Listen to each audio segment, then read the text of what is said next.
Morning friends, myself Shishir Pandey and today I will be discussing the topic ecological pyramids. ये class 12th की 5th unit जो ecology है या overall syllabus की 10th unit उस system का एक पार्ट है which is called as the ecological pyramid. अब सबसे पहले जिस टॉपिक के अंडर में हम इकोलॉजिकल पिरामिड को एक्चुअली स्टडी करते हैं वो होती है फूड चेन। और बेसिकली फूड चेन क्या होती है? It is basically a process in which there is continuously eating up and being eaten up by the organisms. That means food chain ही वो part है जो कि ecological pyramids को organism hierarchy में place करने में help करता है। Actually food chain unidirectional flow of energy को symbolize करती है, बल्कि नेचर में unidirectional flow of energy exist नहीं करता और यहां पे एक मल्टी एनर्जी चैनल होता है जिसे एक्चुअली हम फूड वेब कहते हैं। तो नेचर में बेसिकली फूड वेब का एग्जिस्टेंस होता है, ना कि फूड चेन का। और उसी चीज पर बेस करते हुए बेसिकली इकोलॉजिकल पिरामिड्स का कॉन्सेप्ट आता है। तो सबसे पहले हम ये देखते हैं कि what is the definition of ecological pyramid. So basically ecological pyramid is a graphical representation designed to show the biomass or bioproductivity at each trophic level in a given ecosystem. अब हम यहां पे कुछ कीवर्ड्स को समझने की कोशिश करते हैं कि बेसिकली एक इकोलॉजिकल पिरामिड एक ग्राफिकल रिप्रेजेंटेशन है जिसमें बायोमास या बायो प्रोडक्टिविटी को हर एक ट्रॉफिक लेवल पर एक गिवन इकोसिस्टम में हम स्टडी करते हैं। तो बेसिकली हम इस चीज को अगर स्टडी करेंगे तो आगे जाके हम आपको जब टाइप्स ऑफ इकोलॉजिकल पिरामिड्स का कॉन्सेप्ट बताएंगे तो उसमें इस चीज को हम यहां पे डिटेल में डिस्कस करेंगे। उससे पहले हम यह देखते हैं कि कौन कौन से साइंटिस्ट ने बेसिकली इकोलॉजिकल पिरामिड सिस्टम में काम किया। तो सबसे पहले जो साइंटिस्ट यहां पर आते हैं वो है चार्ल्स एल्टन, जिनने टर्म इकोलॉजिकल पिरामिड दिया था। उसके बाद नेक्स्ट साइंटिस्ट हैं बोडरहैमर, इनने बेसिकली बायोमास इकोलॉजिकल पिरामिड्स पे काम किया था। उसके बाद हचिंसन है जिनने productivity of the ecological pyramidal system पे काम किया था। अब जब हम इकोलॉजिकल पिरामिड्स की हम बात करते हैं तो बेसिकली इकोलॉजिकल पिरामिड्स तीन तरीके के होते हैं।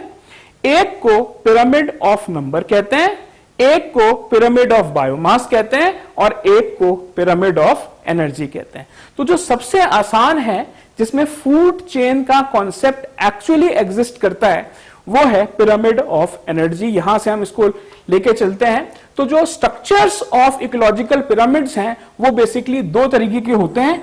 एक होता है जिसे हम अपराइट कहते हैं और एक होता है जिसे हम इन्वर्टेड कहते हैं। हमेशा जो बेस ऑफ पिरामिड है ये ऑक्यूपाइड होता है प्रोड्यूसर से। उसके बाद हमारे 1 डिग्री कंज्यूमर्स आ जाएंगे, फिर 2 डिग्री कंज्यूमर्स आ जाएंगे और उसके ऊपर 3 डिग्री कंज्यूमर्स आ जाएंगे और टॉप ऑफ द पिरामिड में यहां पर बेसिकली डीकंपोजर्स की कैटेगरी आ जाती है। अब यहां पे हमें समझना पड़ता है कि जो प्रोड्यूसर्स होते हैं वो बेसिकली फोटो ऑटोट्रॉफ्स होते हैं जो कि ग्रीन प्लांट्स होते हैं और ये सनलाइट की एनर्जी को ट्रैप करते हैं। That means the highest energy level is in the producer level. तो अगर देखिए हम पिरामिड ऑफ एनर्जी को यहां पर कंसिडर करें तो पिरामिड ऑफ एनर्जी में अगर हम यहां पे इसको कंसिडर करते हैं तो सबसे नीचे लेवल पर प्रोड्यूसर्स हैं, फिर 1 डिग्री कंज्यूमर्स, फिर 2 डिग्री कंज्यूमर्स, फिर 3 डिग्री कंज्यूमर्स। अब suppose the energy trapped by the primary producers is 10 kilojoules, then what will be the energy that will be transferred to the 1 degree consumer? अब यहां पे एक basically law आ जाता है that is called as 10% law of Lindemann और इस law के हिसाब से बेसिकली जो एनर्जी सक्सेसिव ट्रॉफिक लेवल्स पे जाती है उसका सिर्फ 10% ही यूज्ड फॉर्म होता है और 90% वापस से पूरे एटमॉस्फेयर में डिसिपेट हो जाती है। That means only 10% of the energy will move forward to the successive trophic levels. That means कि अगर प्रोड्यूसर्स पे 10 किलो जूल्स ऑफ एनर्जी है तो यहां पे 1000 जूल्स होगी जो कि 1 डिग्री कंज्यूमर्स के पास होगी, उसके बाद 2 डिग्री कंज्यूमर्स के पास 100 जूल्स होगी और बेसिकली यहां पे ये 10 जूल्स हो जाएगी। तो बेसिकली क्या होता है कि जैसे जैसे हम ट्रॉफिक लेवल्स पे ऊपर जाते रहते हैं जो एनर्जी है वो धीरे धीरे करके डिसिपेट होती चली जाती है और सिर्फ 90% ही जो एनर्जी है वो हमको मिलेगी। यहां पे ये बेसिकली 100 है, 10 है और 1 है। Now coming to the other types of ecological pyramid system, that is the pyramid of number and biomass. इसको हम बेसिकली कैसे समझते हैं? अगर हम पिरामिड ऑफ नंबर की बात करें तो ये बेसिकली नंबर सिस्टम पे बेस होता है कि एक पर्टिकुलर तरीके के इकोसिस्टम में हर ट्रॉफिक लेवल पे कितने कितने ऑर्गेनिजम्स प्रेजेंट हैं। सपोज हम यहां पे देखिए ग्रासलैंड इकोसिस्टम की बात करते हैं तो ग्रासलैंड इकोसिस्टम का जो पिरामिड ऑफ नंबर होता है वो अपराइट होता है। Arrow up means upright and arrow down means basically inverted pyramid system. That means this is upright. So let's discuss the grassland ecosystem so far as the pyramid of number is concerned. तो grassland ecosystem में जो primary producers होते हैं वो basically grasses होती हैं और उनका नंबर बहुत ज्यादा होता है। तो अगर देखिए हम मान के चलें कि यहां पे सपोज हमारे पास 10,000 ग्रासेस हैं तो ये ग्रासलैंड इकोसिस्टम के प्रोड्यूसर्स बन गए। अब ग्रासेस पे जिंदा रहने वाले बेसिकली मान के चलिए 1000 इंसेक्ट्स हैं।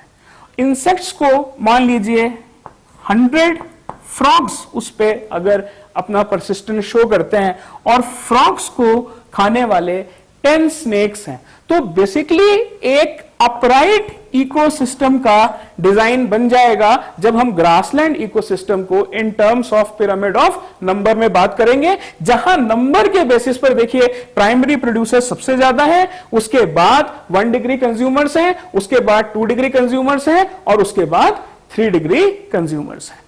अब सेम चीज को जब हम फॉरेस्ट के लिए डिस्कस करते हैं तो ये देखिए बेसिकली इन्वर्टेड शो होता है लेकिन प्रैक्टिकली ये स्पिंडल शेप है, बहुत इंपॉर्टेंट कैरेक्टरिस्टिक है और इसको हम यहां पे डिस्कस करते हैं। अब देखिए फॉरेस्ट में क्या होता है कि आपके पास एक ट्री होता है, एक ट्री पे सरवाइव करने वाले बहुत सारे इंसेक्ट्स होते हैं। इंसेक्ट्स को खाने वाली बर्ड्स होती हैं और बर्ड्स को खाने वाले बेसिकली कुछ एक स्नेक्स होंगे। तो this pyramid is not exactly inverted but it becomes spindle shaped, जिसमें प्रोड्यूसर ट्री सिस्टम हो गया, this is 1 degree consumer, this is 2 degree consumer and this is 3 degree consumer. That means in nature practically the persistence of spindle shaped ecosystem is concerned so far as the forest ecosystem is concerned. अब देखिए aquatic ecosystem में जो pyramid होता है वो again upright होता है क्योंकि फाइटोप्लैंक्टॉन्स मेजर जो फ्लोरा है वो ओशंस का बनाते हैं जिसमें बहुत सारे एल्गल फॉर्म्स आ जाते हैं जिनका नंबर बहुत ज्यादा होता है। Again this will be the case जहां फाइटोप्लैंक्टॉन्स आ जाएंगे, उनको खाने वाली स्मॉल फिशेस, फिर मीडियम साइज फिशेस और सबसे ज्यादा जो स्कैवेंजर फॉर्म्स में आएंगी वो सबसे बड़ी फिशेस होंगी। तो again the aquatic ecosystem so far as the pyramid of number is concerned is upright. अब हम ऐसे ही देखिए बायोमास की बात करते हैं तो बेसिकली हमें यह समझना होगा कि बायोमास होता क्या है। तो basically biomass is basically the total organic matter which is present in a given time in an organism in a particular type of ecosystem is what we call as the biomass. तो अगर आप grassland ecosystem को study करें तो grassland ecosystem में जितने भी grasses होती हैं वो जब फोटोसिंथेसिस परफॉर्म करती हैं तो वो फूड कंटेंट सबसे ज्यादा मैन्युफैक्चर करेंगे। दैट मींस जितने भी बायोमास ग्रासलैंड इकोसिस्टम में होगा वो हाईएस्ट होगा। तो यहां बायोमास के हिसाब से अगर आप देखें तो producers will occupy the maximum biomass, then the primary consumers, then secondary consumers and then the tertiary consumers. तो जैसे जैसे हम अपराइट पिरामिड में ऊपर की तरफ जाते हैं, बेसिकली बायोमास बायोमास वाले सिस्टम में कम हो जाएगा, एनर्जी वाले सिस्टम में कम हो जाएगी, और पिरामिड ऑफ नंबर में number of individuals at the higher hierarchical levels कम हो जाएंगे। अब अगर आप फॉरेस्ट की बात करें, again it will be basically upright, and in the aquatic system it will be inverted. चलिए एक्वेटिक सिस्टम को एक बार यहां पे डिस्कस करते हैं। तो बेसिकली एक्वेटिक सिस्टम में जो बायोमास फाइटोप्लैंक्टॉन्स का होता है वो बहुत कम होता है, और जो स्मॉल फिशेज हैं उनका बायोमास देखिए ज्यादा होगा, मीडियम साइज फिशेज का मास उनसे भी ज्यादा होगा, और बेसिकली जो जायंट फिशेज हैं भले उनका नंबर कम है लेकिन उनका बायोमास ज्यादा होगा। फॉर एग्जाम्पल कि अगर हम एक एल्गल फॉर्म की बात करें जो कि बेसिकली एक्वेटिक सिस्टम में प्रोड्यूसर्स की तरह काम करते हैं, और अगर हम वेल की बात करें तो बेसिकली एल्गल फॉर्म्स जो कि प्रोड्यूसर लेवल को कॉन्स्टिट्यूट कर रहे हैं पिरामिड ऑफ बायोमास में, उनका मास कम है, और एक वेल का बायोमास कई 100 गुना एल्गल फॉर्म से ज्यादा है। That means in a pyramid of biomass in the aquatic system the ecological pyramid will be inverted। और यहां पर मैंने पहले ही आपके साथ डिस्कस कर लिया है कि जो पिरामिड ऑफ एनर्जी है वो हमेशा अपराइट होती है। क्यों? क्योंकि जो हाईएस्ट ट्रैपर्स ऑफ सनलाइट होते हैं वो बेसिकली ग्रीन प्लांट्स होते हैं जो कि सबसे ज्यादा एनर्जी को ट्रैप करते हैं और अपने सक्सेसिव ट्रॉफिक लेवल्स पर एनर्जी को ट्रांसफर करते हैं। इस दौरान 10% एनर्जी ही सिर्फ सक्सेसिव ट्रॉफिक लेवल्स पर जाती है, जो कि प्रोड्यूसर्स ने जो एनर्जी को एक्चुअली ट्रैप किया था फोटोसिंथेसिस के प्रोसेस के दौरान उससे बहुत कम होती है। इसलिए पिरामिड ऑफ एनर्जी हमेशा अपराइट होता है। तो इस छोटे से टॉपिक में हमको 2-4 पॉइंट्स बहुत इंपॉर्टेंट हैं। तो ये हमने एक छोटा सा जस्टिफिकेशन दिया है कि आप कैसे इसको याद करेंगे। तो देखिए आप यहां पे pyramid of number, pyramid of biomass और पिरामिड ऑफ एनर्जी बना लीजिए, और ये आपको हायरार्की हमेशा याद रखनी है कि ये ग्रासलैंड पहले आएगा, फॉरेस्ट, फिर एक्वेटिक। तो इसको आसानी से याद रखने के लिए आप इसको GFA के फॉर्म में याद रख सकते हैं।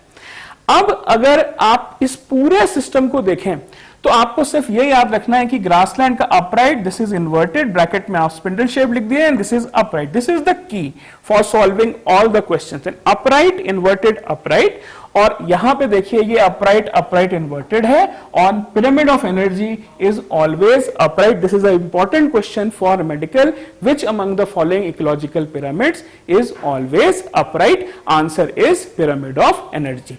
अगर आप इन्वर्टेड की बात करेंगे तो फॉरेस्ट का पिरामिड ऑफ नंबर जो कि एक्चुअली स्पिंडल शेप्ड होता है, और pyramid of biomass of aquatic system is inverted.